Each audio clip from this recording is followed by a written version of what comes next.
Hai sahabat 1% bertumbuh, selamat datang di channel kita. Membahas tentang visi dan misi untuk tahun 2024. Apakah kalian memiliki gambaran yang jelas tentang apa yang ingin kalian capai di tahun ini, tahun 2004 tentunya? Jika belum, video ini mungkin bisa membantu teman-teman semua. Sebelum kita lanjut, mari kita definisikan arti visi dan misi terlebih dahulu. Izin saya untuk mengulang terlebih dulu. Visi adalah gambaran besar tentang tujuan jangka panjang yang ingin kita capai. Ini adalah impian yang besar yang ingin kita kejar. Sementara misi adalah langkah-langkah yang konkret yang kita ambil untuk mencapai tujuan tersebut. Mengapa menjadi penting untuk kita memiliki visi dan misi di tahun 2024? Pertama, visi memberi arahan yang jelas. Dengan memiliki visi yang jelas, kita memiliki tujuan yang ingin dicapai, memberi fokus pada langkah-langkah yang selanjutnya. Agar hidup kita tidak begitu-begitu saja dan memastikan agar hidup kita terus bertumbuh, meningkat setiap tahunnya, maka visi misi kita harus kita kejar. Maka dari itu, untuk belajar itu saya dalam meraih mimpi saya berpaduan kepada buku Your Best Year Ever. Baik, kenapa ini penting? Karena untuk memperbaiki hidup nggak sesimpel menyalakan kembang api setiap tanggal 1 dan mengucapkan doa, mengucapkan wish dalam hati. Itu tidak cukup. Tapi kita harus jelas, harus clear semuanya. Dalam Your Best Your Ever, buku ini, lo akan mempelajari bagaimana caranya untuk bisa terus stick sama resolusi yang kalian buat tiap awal tahun. Oke, langsung saja kita bahas yang pertama. Hidup itu dibentuk oleh 10 area yang perlu dikerjakan secara serentak. Mengukur progres kita dalam 10 area kehidupan ini akan membuat kita melihat apa yang perlu kita tingkatkan. Aspek yang saling berhubungan ini adalah kesehatan mental, kesehatan fisik, spiritual, kehidupan, intelektual, pernikahan, atau hubungan. Kehidupan sebagai orang tua, pertemanan, pekerjaan, hobi, dan keuangan pribadi. Komponen-komponen ini adalah kunci untuk menjalani hidup yang kontens. Ini kenapa penting untuk mengerjakannya atau meningkatkannya secara konsisten. Untuk memulai, ukur diri kita dari 0 hingga 10 dalam setiap aspek yang sudah disebutkan tadi. Dengan cara ini, kita akan bisa mengetahui area mana yang paling memerlukan peningkatan dan secara reguler menandai progresnya dengan membandingkan hasilnya. Terlebih lagi, ini akan memberikan sebuah indikasi yang jelas di mana kita seharusnya memfokuskan usaha kita. Kesepuluh aspek ini saling terhubung dan mempengaruhi satu sama lain, sehingga peningkatan dalam satu area juga akan menghasilkan pertumbuhan dalam area lain juga. Contoh, sebuah kehidupan rumah yang menenangkan akan membuat kita bisa berkonsentrasi lebih baik dalam pekerjaan. Sementara kehidupan sosial yang kaya akan membawa kita pada kesempatan yang lebih baik untuk bertemu dengan pasangan. Sama juga halnya, performa buruk pada satu aspek bisa memberikan dampak negatif untuk area lain. Kita mungkin akan kurang bertenaga di tempat kerja kalau fisik nggak sehat. Sementara nggak punya hobi apapun bisa memberikan pengaruh negatif pada pernikahan kita. 2. Mental block mungkin akan menghalangi kita, tapi kita bisa juga mengatasinya. Wah, ini penting nih. Karena banyak di antara teman sahabat kita dan diri kita juga masih menggunakan mental block. Lalu mental block itu apa sih? Kebanyakan dari kita membawa banyak orang kebanyakan dari kita membawa banyak barang atau mental block yang menentukan apa yang bisa kita dan nggak bisa kita capai. Salah satu jenis mental block ini adalah asumsi yang salah. Manusia terus-menerus membuat asumsi tentang dunia dan diri mereka sendiri. Asumsi ini seringkali salah dan menjadi sebuah penghalang bagi proses kita. Asumsi kita dapat berupa pemikiran seperti lo bukan tipe kreatif, lo jelek, gua nggak bisa, gua nggak mampu, lo nggak bisa lama di situ kerjaan, atau resesi berarti nggak bakal ada orang yang membeli produk lo. Hal ini kebanyakan dibuat sendiri dan secara objektif nggak benar dalam kebanyakan kasus.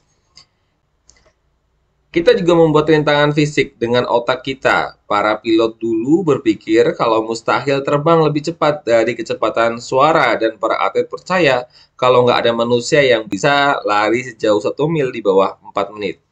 Orang-orang yang melewati batas ini dan mencapai hal yang kelihatannya nggak terpikirkan adalah mereka yang keluar dari narasi negatif dan membuktikan kalau ternyata hal itu mungkin.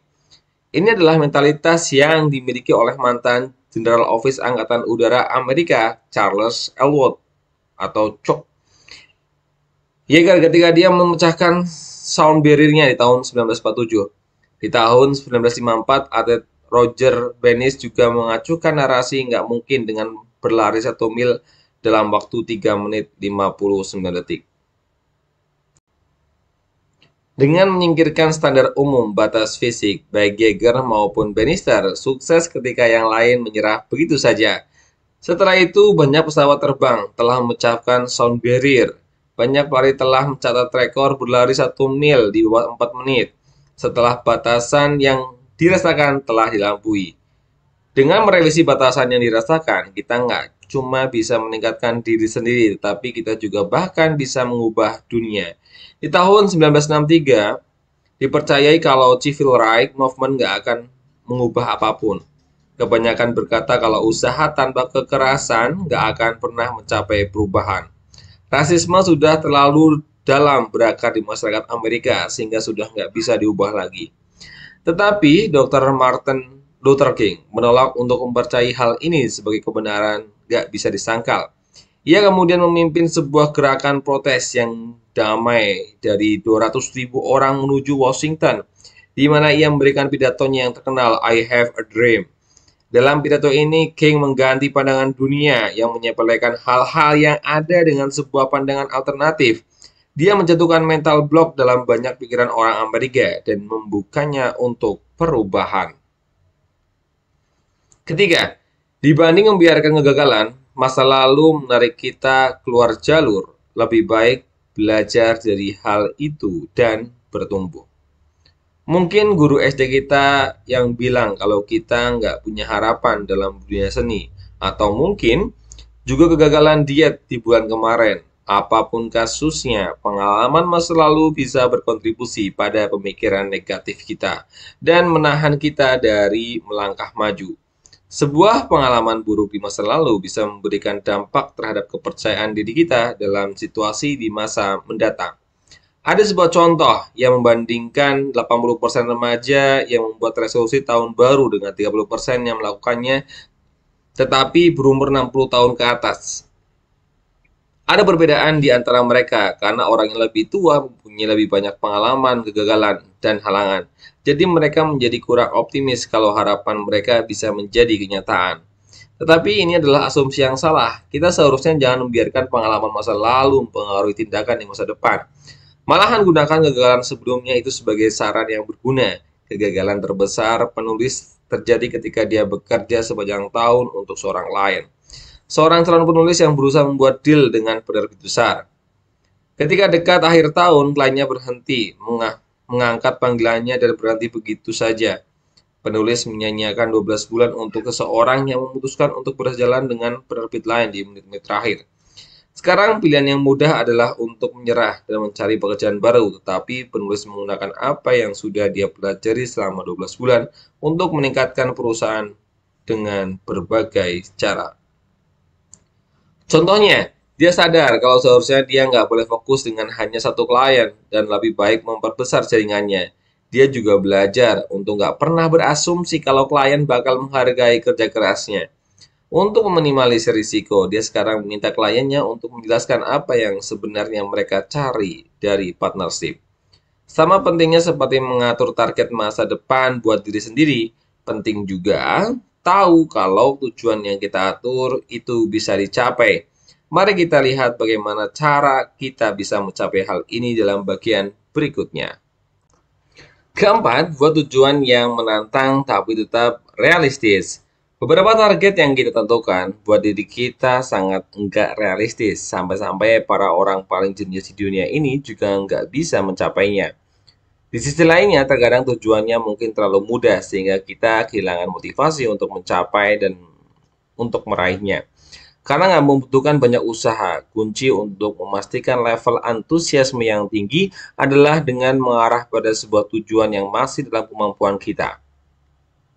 Tetapi juga membutuhkan sejumlah usaha yang masih akal. Untuk membuat tujuan yang benar, kita perlu menemukan zona nggak nyaman. Katakanlah kita berencana untuk menulis sebuah buku, memenangkan Nobel Prize untuk literatur adalah tujuan yang diinginkan. Tetapi hal ini juga cukup, nggak masuk akal untuk penulis pemula. Terlebih lagi, target yang ambisius seperti itu bahkan bisa mencegah kita untuk memulai. Sebaliknya, kalau kita mengatur tujuan terlalu rendah dan mengizinkan diri untuk menyelesaikan draft pertama dalam 6 bulan, kita akan berakhir kelamaan dan mungkin nggak pernah selesai. Mending cari sebuah titik tengah yang disebut penulis sebagai zona nggak nyaman. Contoh, beri diri sendiri waktu untuk menyelesaikan draft pertama dalam 3 bulan. Kemudian 3 bulan selanjutnya untuk draft kedua. Membuat itu penting, tetapi jangan terlebih atau berhayal. Sangat mungkin untuk melebihi zona nggak nyaman dan masuk dalam zona khayalan. Kalau nggak hati-hati, sama seperti atlet yang berlatih berlebihan akan mencederai ototnya sendiri. Kelima, bekerjalah sampai menjadi kecanduan dengan pekerjaan yang kecil dan sering. Maka kita bisa menyelesaikan lebih banyak. Bayangkan kalau kita harus membaca sebuah buku. Mungkin buku apa yang sering kita baca? Mungkin bagi umat muslim adalah Al-Quran. Ataupun bagi yang non-muslim contohnya di sini adalah Kristen adalah Alkitab. Hampir 1 juta kata dalam Al-Quran atau kitab-kitab yang lain. Sebuah pekerjaan yang menakutkan apabila diminta untuk langsung diselesaikan dalam 1 hari. Untuk membuat hal ini menjadi tujuan yang lebih bisa dicapai, maka bagilah pekerjaan ini ke dalam 20 menit setiap pagi. Jadi, baca Al-Quranlah tiap pagi, continuous. Maka kita akan bisa membaca keseluruhan dari Al-Quran itu dalam 1 tahun. Ya, 1 tahun hatam ya. Ketika kita membagi sebuah pekerjaan besar menjadi tujuan jangka pendek, hasilnya bisa sangat memuaskan. Manusia kecanduan pada tugas sehari-hari, khususnya kalau mereka sudah melakukannya dalam jangka waktu tertentu. Hal ini juga berlaku untuk tugas yang dari lahir dari zona nggak nyaman. Sebuah tugas yang kita sukai bisa berubah dari tongkat menjadi permen, yang berarti dari hukuman menjadi sebuah hadiah. Orang-orang yang memiliki tujuan untuk membaca Al-Quran mungkin akan menemukan ini sebagai hal yang menakutkan pada awalnya, tetapi ketika mereka sudah memulainya, mereka akan menikmati momen-momen spiritual dalam kedamaian yang muncul dari hati dan tugas yang dilakukannya. Kuncinya adalah melakukan tugas ini sampai kita menjadi kecanduan. Beberapa dari kita mungkin pernah mendengar kalau dibutuhkan 21 hari, sekali lagi ya, 21 hari untuk jadi kecanduan pada sebuah kebiasaan. Tetapi beberapa tugas yang butuh beberapa hari sebelum kecanduan itu terbentuk. Keenam, kenali dan ingatkan diri sendiri kenapa kita melakukan sesuatu hal agar terus termotivasi. Supaya bisa terus melakukan suatu pekerjaan dan tetap positif, kita perlu membentuk sebuah ikatan emosi pada hal ini. Dengan kata lain, kita perlu mengerti kenapa pekerjaan itu bisa membuat kita menjadi orang yang lebih baik. Mulai dengan mengenali motivasi utama kita. Tuliskan daftar alasan mengapa kita melakukan aktivitas itu. Kemudian ambil poin yang terkuat kalau tujuan kita itu adalah untuk berolahraga. Beberapa alasan bisa saja karena gue bosan gendut, gue pengen membuktikan pada diri sendiri dan orang lain kalau gue bisa sukses, atau dan olahraga membuat gue lebih produktif dan bahagia. Penting untuk mengacungkan bagaimana orang lain bisa menilai alasan kita. Yang paling penting adalah apakah alasan ini sesuai dengan diri kita sendiri. Ketika sudah menemukan alasannya, kita perlu secara konstan mengingatkan diri sendiri akan motivasi utama ini. Katakanlah kita membuka kulkas. Dalam situasi seperti ini, daftar alasan tadi akan berguna. Ketika kita mau mengambil snack, ingatkan diri kita kenapa kita ingin jadi lebih sehat. Melihat ke dalam daftar itu bisa mengalihkan perhatian dari hasil seseorang dan mendorong kita untuk memikirkan target jangka panjang yang lebih bermakna. Untuk memotivasi kita lebih baik lagi, biarkan alasan itu mendefinisikan kita sebagai manusia. Anders Ericsson, seorang peneliti psikologi di Florida State University, mempelajari motivasi di balik lamanya jam latihan para gitaris dan musisi lainnya untuk meningkatkan kemampuan mereka. Dia menemukan sebuah elemen penting dari dedikasi mereka adalah kalau mereka tampil dengan baik, bakat mereka mendapatkan pengakuan dari teman-teman mereka, maka tindakan mereka menjadi bagian dari identitas mereka. Ketujuh, untuk mengalami tahun terbaik, kita membutuhkan teman yang baik. Setuju nih. Ya, circle yang baik akan membangun uh, setiap orang. Sebagai tambahan dari motivasi utama, salah satu faktor kunci untuk menghidupi tahun terbaik kita, khususnya tahun 2020, maaf ya, sebagai tambahan dari motivasi utama, salah satu faktor kunci untuk menghidupi tahun terbaik kita adalah dengan memiliki sekelompok orang yang baik di sekitar kita.